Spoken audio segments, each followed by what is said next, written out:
Bonjour. Quand vous voulez regarder des vidéos, il arrive que certaines soient en anglais. Je vais vous montrer à partir de cet petit exemple comment est-ce qu'on peut, malgré tout, consulter ces vidéos en activant les sous-titres en français. Alors, c'est le cas de celle-ci qui est ici. Donc, on va l'ouvrir.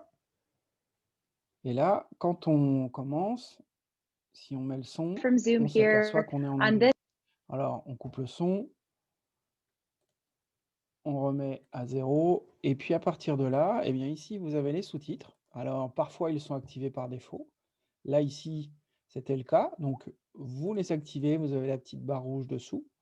Et ensuite, vous allez dans les paramètres, ici, et dans sous-titres, vous cliquez. Vous allez avoir traduire automatiquement.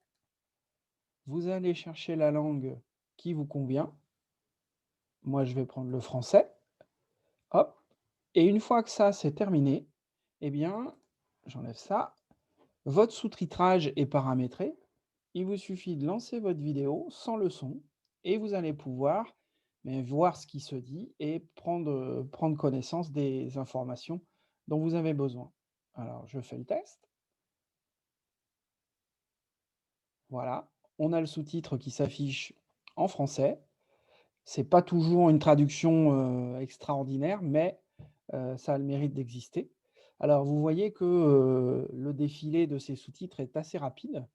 Vous avez un dernier ajustement à faire si vous voulez prendre le temps de consulter les éléments, c'est de retourner dans Paramètres et d'aller dans Vitesse de lecture, ici. Alors, par défaut, elle est cochée en normal. Vous pouvez réduire la vitesse d'1, de 2, voire de 3 crans si vous voulez prendre le temps de bien digérer les informations. Alors, on va faire comme ça pour le 0,25 et là, vous voyez que au niveau de l'écran, ça bouge un peu moins vite et au niveau des sous-titres, ça bouge un peu moins vite aussi. Voilà, à partir de là, j'espère que vous pourrez regarder des tutos même dans des langues qui vous sont inconnues. Bonne séance!